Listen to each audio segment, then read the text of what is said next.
बिहार चिकित्सा एवं जन स्वास्थ्य कर्मचारी संघ, बिहार राज्य अराजपत्रित कर्मचारी महासंघ के तरफ से मैं आज जो विषय आपके समक्ष रखने जा रहा हूं वह विषय है कोरोना काल में स्वास्थ्य कर्मियों की वेतनबंदी। विषय पर आने के पहले मैं तमाम वैसे साथियों का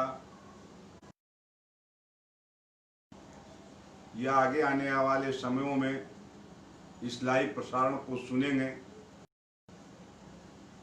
उनके साथ साथ बिहार चिकित्सा जन स्वास्थ्य कर्मचारी संघ के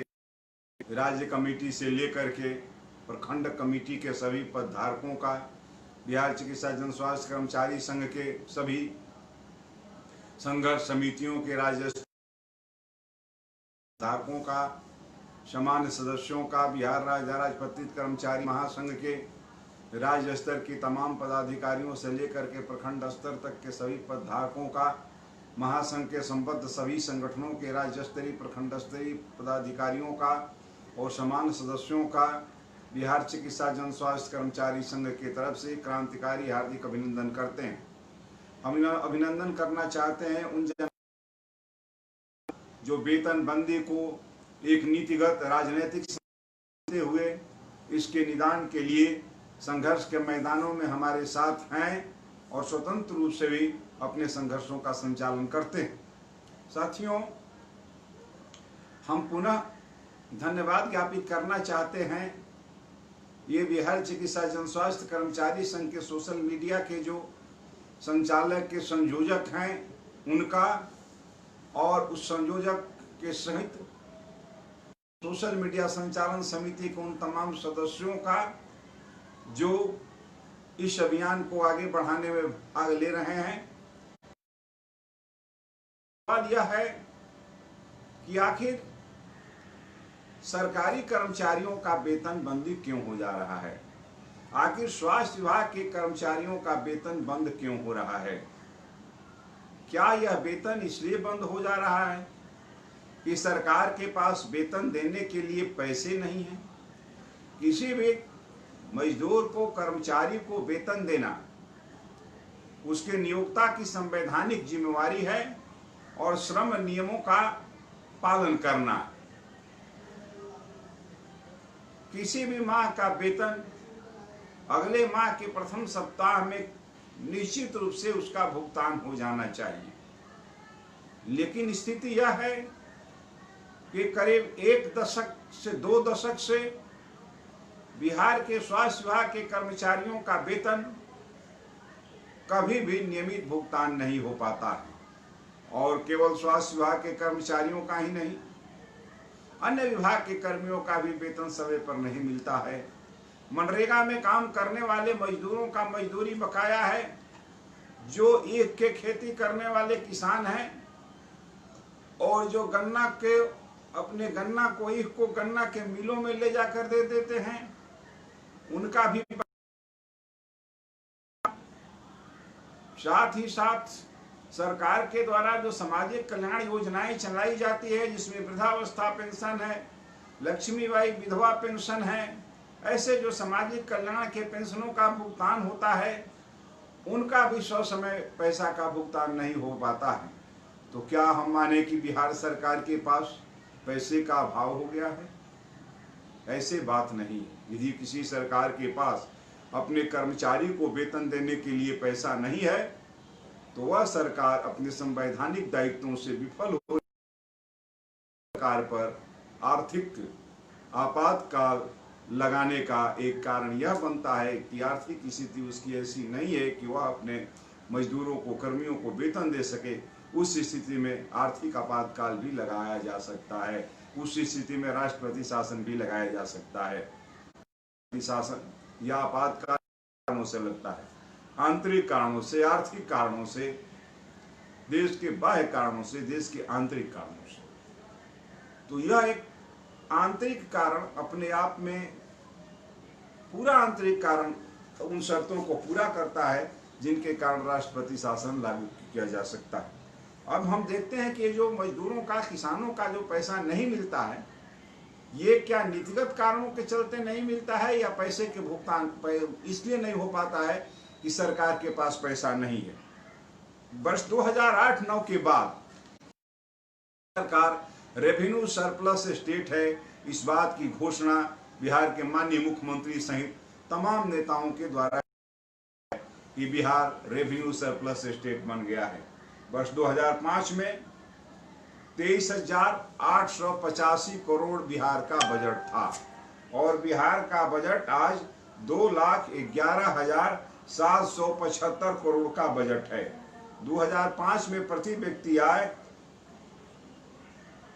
करीब 7900 रुपया था और आज यह 43,800 रुपया है।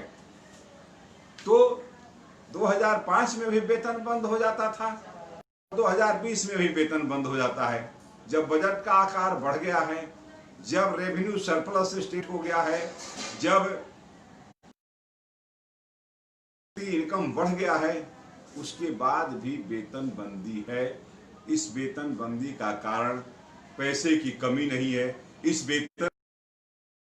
की नीतियां हैं जो वर्ष 90 के बाद सरकार के द्वारा जो नई आर्थिक औद्योगिक नीति लागू की गई, उस नीति में वेतन जाम शामिल है।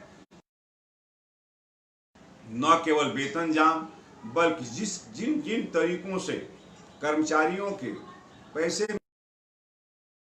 उन तमाम उपायों को सरकार के द्वारा, राज्य सरकार के द्वारा, भारत सरकार के द्वारा उन तमाम नीतियों को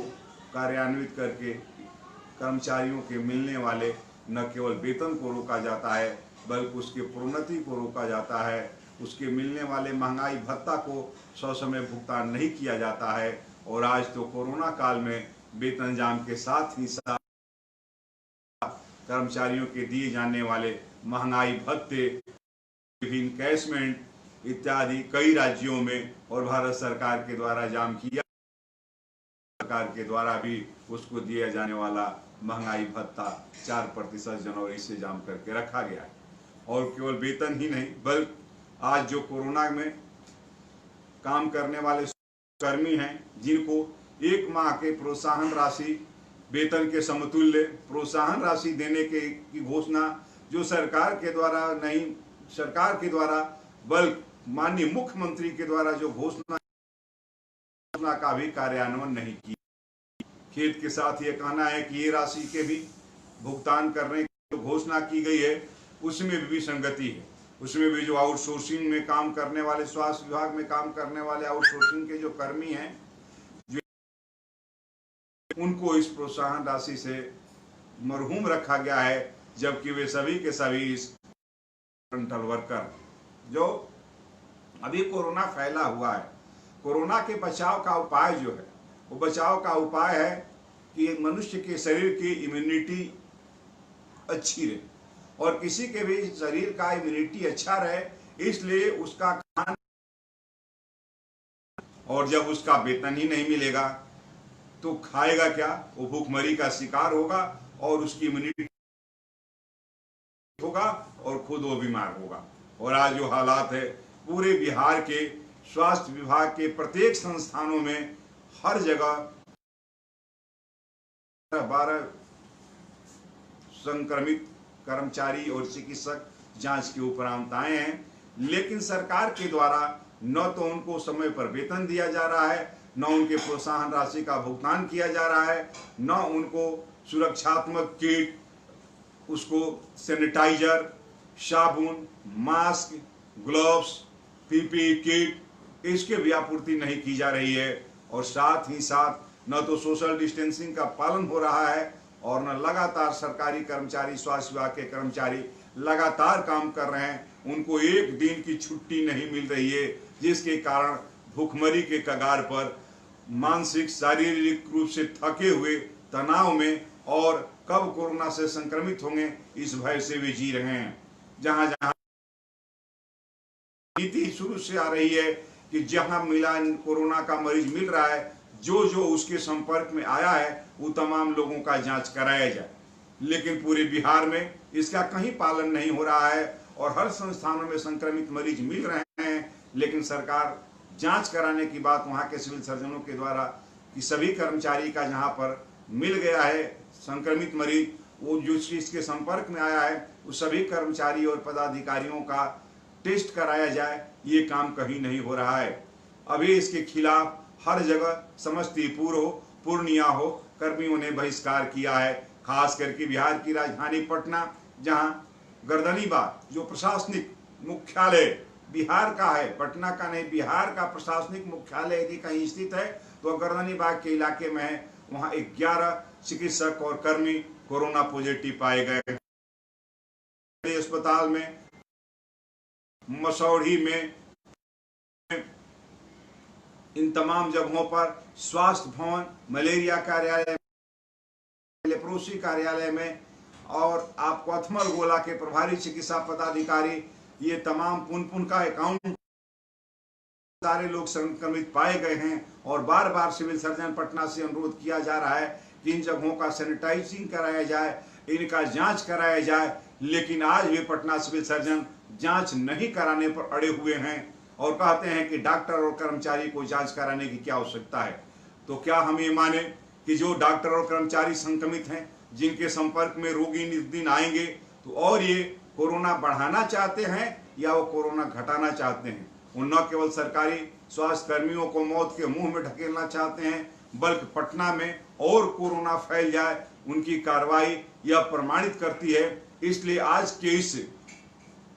लाइव प्रसाद जो हो रहा है हमारा, उसके माध्यम से हम बिहार सरकार स्वास्थ्य विभाग के आला पदाधिकारियों से ये भी मांग करते हैं कि जहां जहां पर कोरोना का पॉजिटिव केस निकल रहा है, तमाम कर्मचारियों का, तमाम चिकित्सकों का जांच होना और उस मुताबिक उस बिल्डिंग का सैनिटाइजिंग होना चाहिए। साथ ही साथ लगातार जब से कोरोना आया, मार्च से लेकर के अभी तक, मार्च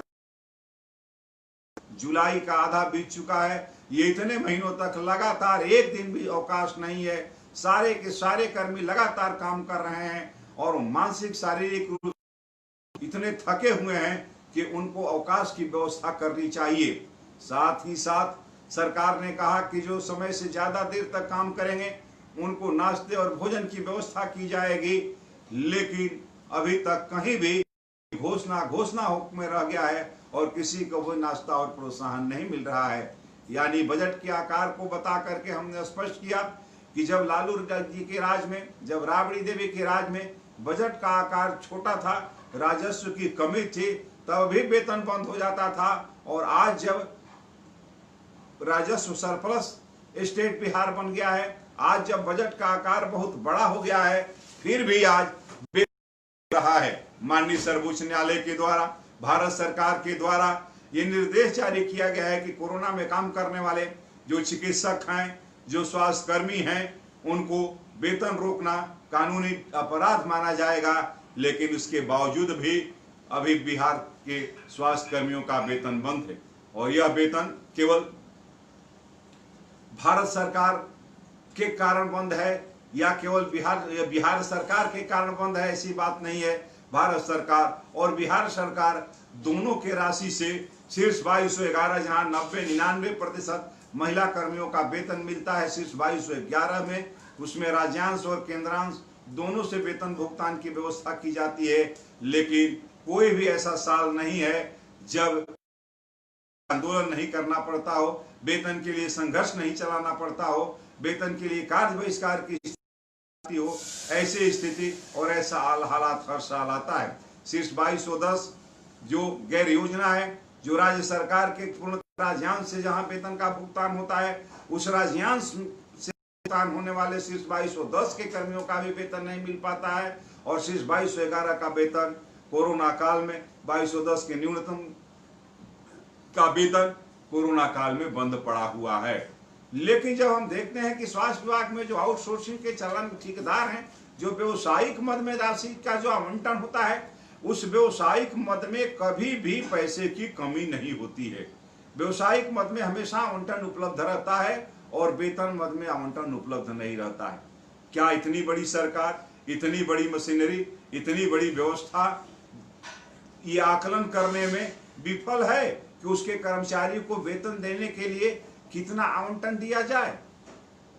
यदि इतने दिनों से, करीब 20-25 सालों से सरकार ये पता लगाने में विफल रही कि उसके अंदर कितने काम करने वाले कर्मी हैं और उनको वेतन भुगतान करने के लिए कितनी राशि दी जानी चाहिए, ये आकलन करने में यदि सरकार विफल है तो उस सरकार को हम क्या संज्ञा से विभूषित करें, क्या विशेषण कहें, ये हमको समझ में नहीं आ पा रहा है। और आज हालात आवंटन के वितरण का यह है, पैसे की भरमार है, किसी जिले में पैसे वेतन का भुगतान किया जाए। जिला स्तर पर जो उप आवंटित होता है वो किसी किसी प्रखंड में है मद में, और किसी किसी प्रखंड में 2-2 माह तक वेतन का भुगतान नहीं हो पाता है। यानी आवंटन के वितरण और मांग में जो अनियमितता है, लगातार कर्मचारी संघ इसके लिए सरकार का ध्यान आकृष्ट करता रहा। अभी 24 जून को हम लोगों ने बिहार के प्रधान सचिव से शिष्टमंडल मिलकर के अनुरोध किया कि जैसे पहले आवंटन की व्यवस्था थे, प्रभारी चिकित्सा पदाधिकारी लोग आवंटन की मांग करते थे और सीधे प्रभारी चिकित्सा पदाधिकारी को उनके मांग के अनुसार आवंटन, जिससे वेतन भुगतान की समस्या में उतनी कठिनाई उत्पन्न नहीं होती थी। आज सिविल सर्जन फिर उप आवंटित करके देते हैं प्रभारी चिकित्सा पदाधिकारियों को, अधीक्षकों को, उपाधीक्षकों को, जिससे समय भी ज्यादा लगता है और 2 जगह आवंटन के वितरण करने में दोनों जगह जो गड़बड़ियां हैं, इसके कारण बिहार के सरकारी कर्मचारी को कभी भी समय से वेतन नहीं मिल पाता है। यानी आज कोरोना के समय में जब कोरोना से जूझने वाले स्वास्थ्य कर्मी हैं, चिकित्सक हैं, उनके सामने दोहरी समस्या है। एक समस्या कि उनके पास खाने के लिए पैसे नहीं है ताकि वो अपने शरीर के इम्यूनिटी को बढ़ा सकें, और दूसरी तरफ जहां वो काम करने जाते हैं वहां उनको सुरक्षा किट उपलब्ध नहीं होता है, और तीसरा यदि उस संस्थान में किसी को कोरोना पॉजिटिव केस निकलता है तो उसका जांच करके उसको कोरोना है कि नहीं, इस बात की मानसिक रूप से उसको संतुष्टि नहीं प्रदान की जाती है, और उसके संपर्क में आने से और रोगियों में कोरोना नहीं फैले, इस बात पर रोक लगाने की भी प्रक्रिया नहीं की जा रही है। साथ ही साथ उसको समय से ज्यादा भोजन समय होते हैं, नाश्ता का समय होता है, और इसी को मानते हुए सरकार के द्वारा यह घोषणा की गई कि देर तक कार्यालय में रुकेगा उसको नाश्ता की व्यवस्था की जाएगी, उसको भोजन की व्यवस्था की जाएगी और उसके एवज में पैसे, लेकिन यह भी, इसका भी पालन कहीं नहीं हो रहा है। यानी यह जो आज वेतन बंदी है, ये सरकार की नीतियों के कारण है, ये पैसे के अभाव के कारण नहीं है। जिस तरीके से जो भारत विश्व के भूख सूचकांक में 103वें स्थान पर है, इससे अच्छी स्थिति बांग्लादेश की है, श्रीलंका की है। श्रीलंका, बांग्लादेश की स्थिति भारत से भूखमरी के तुलना में बेहतर है। और आज जब भारत के गोदाम में जून महीने में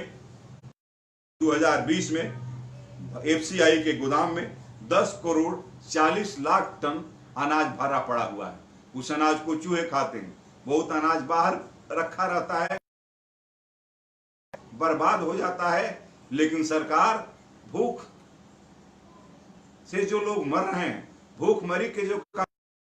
उनके बीच मुफ्त रूप से चावल गेहूं के वितरण करने की बजाय सरकार उन चावलों से शराब बनवाना चाहती है, सरकार उन चावलों से अल्कोहल बनवाना चाहती है और उसको बड़े बड़े व्यापारियों को सस्ते दर पर सरकार दे देना चाहती है। लेकिन सरकार जो वैश्विक भूख सूचकांक में भारत की स्थिति है उसको सुधारने के लिए अनाज को मुफ्त रूप से जन वितरण प्रणाली से जो गरीबी रेखा से ऊपर हैं उनको सस्ते दर पर अनाज मुहैया कराना सरकार नहीं चाहती है। यानी चाहे सरकार भोजन देने का सवाल हो, अनाज देने का सवाल, देने का सवाल हो, ये तमाम नीतियों पर आधारित समस्याएं हैं जिनमें सरकार के द्वारा जो नीचे तबके के लोग हैं, जो मेहनतकश लोग हैं, जो सरकारी कर्मचारी हैं, जो आम जनता है, उसको सुविधा पहुंचाने के लिए सरकार की नीतियों में कोई व्यवस्था नहीं है। ये कारण स्पष्ट है और इस कारण को देखते हुए हम लोग तमाम स्वास्थ्य करते हैं, वो सरकार की इस नीतियों को समझे और इस नीतियों को समझ करके वह संघर्ष करने के लिए तैयार हो। अभी ये जो शांति दिखाई दे रही है, ये शांति तूफान आने की पहले की शांति है। हम खामोश हैं, हम गूंगे, हम बता देंगे कौन दुश्मन है कौन दोस्त है। ये हम विश्वास है कि समय आने पर बिहार के स्वास्थ्य कर्मी अपने दोस्त और दुश्मन की पहचान कर चुके हैं और उसके अनुरूप कार्रवाई सुनिश्चित करेंगे। साथियों, ये जहां तक वेतन बंदी के सवाल, इसके कारण कर्मचारियों के जो हालत होते हैं, जो शहर में आकर के रहते हैं, जो किराए के मकान में रहते हैं, जिनके बच्चे बाहर पढ़ते हैं, जिनको उधार सामान लेना पड़ता है, हालत यह हो जाता है कि मकान मालिक किराया का तगादा करने लगता है, वह उसको मकान खाली करने के लिए कहने लगता है, दूध देने देता है, किराना का दुकान पर जहां सामान देना बंद कर देता है। उसके बच्चे जो बाहर पढ़ते हैं, उनको भेजने के लिए पैसे नहीं रहते हैं। उनके बच्चे जो बाहर पढ़ते हैं, बाहर वो तड़पने लगते हैं, बिलखने लगते हैं। और इस हालत में 3 महीना 4 महीना के बाद जब 1 महीना का वेतन निकलता है, तो अभी जो बैंकों के द्वारा बाजार को विकसित करने के लिए, बाजार को बचाने के लिए, मंदी के कारण आज बाजार में जो घरेलू मांग घट गया है, उस घरेलू मांग को बरकरार रखने के लिए, घरेलू मांग को बढ़ाने के लिए, लोगों की क्रय शक्ति बढ़ाने की बजाय बैंकों के द्वारा पर्सनल लोन दिया गया है। और ये लोन प्राय हर कर्मचारियों ने ले लिया है। तो 3 महीना 4 महीना में जब 1 महीना का वेतन जाता है, तो सारा का सारा वेतन उसका 3 EMI कट जाता है।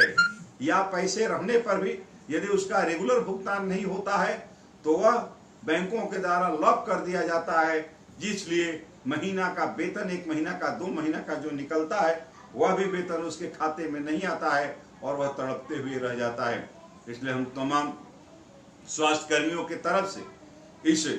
लाइव के माध्यम से बिहार सरकार के स्वास्थ्य विभाग से ये मांग करना चाहते हैं कि समय पर वेतन भुगतान करना, समय पर मानदेय का भुगतान करना, समय पर प्रोत्साहन राशि का भुगतान करना, ये सरकार की संवैधानिक जिम्मेवारी है। इसलिए बिहार सरकार स्वास्थ्य विभाग अपने संवैधानिक जिम्मेवारी का निर्वहन करे और वेतन भुगतान होने में जो कठिनाइयां हैं उसको दूर करे और एक ऐसा तंत्र विकसित करे, सचिवालय में एक कमेटी बनाए जो आवंटन की मांग और वितरण का मॉनिटरिंग करे और पूर्व के तरह, पहले की तरह प्रखंड स्तर तक सीधे आवंटन व्यवस्था करे, न कि सिविल सर्जन और सिविल सर्जन के माध्यम से पुनः प्रभारी चिकित्सा पदाधिकारियों की यहाँ आवंटन भेजने की जो व्यवस्था यहाँ बिहार में आए दिन लागू की गई है, इस व्यवस्था को लागू रखे। हम चाहेंगे सरकार से कि सुप्रीम कोर्ट के द्वारा जो कोरोना में लड़ रहे स्वास्थ्य कर्मियों के संबंध में जो निर्णय आया है और उसके आलोक में भारत सरकार का जो निर्देश आया है, उस निर्देश का सरकार पालन करे। यदि केंद्रांश की राशि कम है तो पूर्ण रूप से राज्यांश से ही शीर्ष 2211 में काम करने वाले महिला कर्मियों का भुगतान करे। पूर्व में जब भारत सरकार के द्वारा केंद्रांश से दी जाने वाली राशि को बंद कर दी गई थी, तो जिस तरीके से राज्यांश के मद से भारत की सरकार, बिहार की सरकार ने अपने कर्मियों का भुगतान किया था, उस तरीके से बिहार के स्वास्थ्य कर्मियों को किया जाना चाहिए। आखिर ये केंद्रांश बंद क्यों हो जाता है, आखिर ये केंद्रांश कम क्यों आता है? नीतियों के साथ साथ प्रशासकीय चूक भी है। बिहार की सरकार उपयोगिता प्रमाण पत्र समय पर नहीं दे पाती है और उपयोगिता प्रमाण पत्र नहीं दिए जाने के कारण किसी वर्ष ऐसा भी हुआ है कि पूरे वित्तीय वर्ष में एक नया पैसा भी केंद्रांश से नहीं आया है। ऐसे लोगों को चिन्हित करके कार्रवाई करनी होगी, दंडित करनी होगी और सरकार को सीधे प्रभारी चिकित्सा पदाधिकारियों के यहाँ आवंटन भेजना होगा। साथ ही साथ कोरोना से जूझने वाले जो कर्मी हैं उनको सुरक्षा किट उपलब्ध कराना, बिल्डिंगों को सैनिटाइज कराना और जहां पर एक भी केस निकल गया है वही वहां तमाम लोगों के कनेक्टिविटी के कारण सभी कर्मचारियों और पदाधिकारियों का जांच कराना, ये कार्य को सुनिश्चित किया जाना चाहिए। और इसमें पूरे बिहार में सिविल सर्जनों के द्वारा सुस्ती बरती जा रही है, लेकिन इसके सिरमौर पटना राजधानी के सिविल सर्जन हैं जो खुलेआम कहते हैं कि डॉक्टरों का जांच नहीं होना चाहिए, नहीं होना चाहिए, जांच करा करके हम अस्पताल बंद कर दें। तो बस जांच करा कर नहीं कराएंगे, अस्पताल बंद नहीं कराएंगे तो क्या अस्पताल कोरोना के इलाज के लिए चलेगा या अस्पताल रोगी के इलाज के लिए चलेगा, अस्पताल मरीजों को सेवा करने चलेगा या अस्पतालों को इफेक्टेड कर्मचारियों के माध्यम से रोगी का इलाज करा करके क्या पटना बिहार के राजधानी को कोरोना का हब बना दिया जाएगा। इसलिए हम सिविल सर्जन पटना से अनुरोध करना चाहेंगे कि अविलंब जहां जहां पर पटना जिला अंतर्गत जिन जिन संस्थानों में ये पाए गए हैं कोरोना संक्रमित चिकित्सक या कर्मी, वहां के सारे लोगों का जांच कराएं। और अन्यथा बाध्य होकर के कर्मियों में जो असंतोष फैल रहा है पूरे बिहार में, वो खास करके पटना में किसी भी समय किसी भी क्षण अपनी जान की रक्षा के लिए स्वास्थ्य कर्मी चिकित्सक अपने संस्थानों को छोड़ करके भाग खड़े हुए। और इस जो अव्यवस्था फैलेगी इसकी सारी जवाबदेही पटना सिविल सर्जन की होगी, तमाम जिलों के सिविल सर्जनों की होगी। और हम इस लाइव के माध्यम से बिहार के स्वास्थ्य मंत्री माननीय श्री मंगल पांडे जी से और प्रधान सचिव भी अनुरोध करना चाहेंगे। प्रधान सचिव महोदय के संज्ञान में ये बात लाई गई है कि पटना के सिविल सर्जन के द्वारा ये कार्रवाई जांच की नहीं की जा रही है, इसके संबंध में संज्ञान में बात लाई गई है। पटना के प्रमंडल आयुक्त के संज्ञान में बात लाई गई है, पटना के कलेक्टर के संज्ञान में बात लाई गई है। इसके बावजूद भी प्रशासन यदि ध्यान नहीं देता है तो किसी भी दिन किसी भी क्षण पटना जिले के अधिकांश स्वास्थ्य संस्थानों का के कर्मी अपने जान को बचाने के लिए भाग खड़े होंगे। इसको कोई रोक नहीं सकता है। किसी को प्रशासन के भय से, बंदूक के भय से, डंडे के भय से, दंड के भय से भी बड़ा भय इंसान का जान का भय होता है। और उसको जान के भय का खतरा उत्पन्न हो रहा है, वो किसी दिन भाग खड़े होंगे। इसलिए सिविल सर्जन पटना को ध्यान देना चाहिए। और साथ ही साथ पुनः बिहार सरकार से अनुरोध करेंगे वो ससमय वेतन का भुगतान करना सुनिश्चित करे।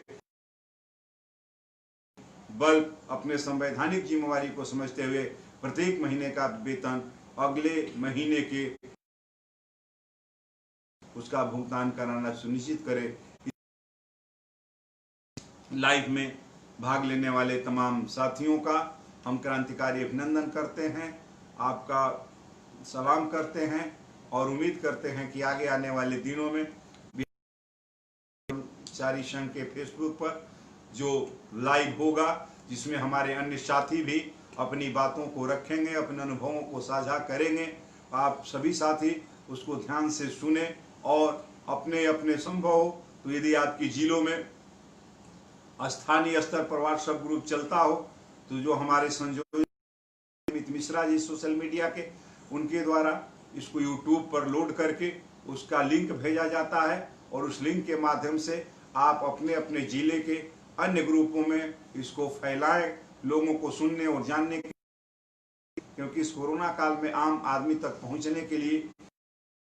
बाकी रह गया है। इस माध्यम का हम उपयोग कर रहे हैं और आप भी अपने अपने जिला में करें। आपका बहुत बहुत धन्यवाद साथियों। इनकलाब जिंदाबाद, चिकित्सा संघ जिंदाबाद, महासंघ जिंदाबाद, मजदूर एकता जिंदाबाद।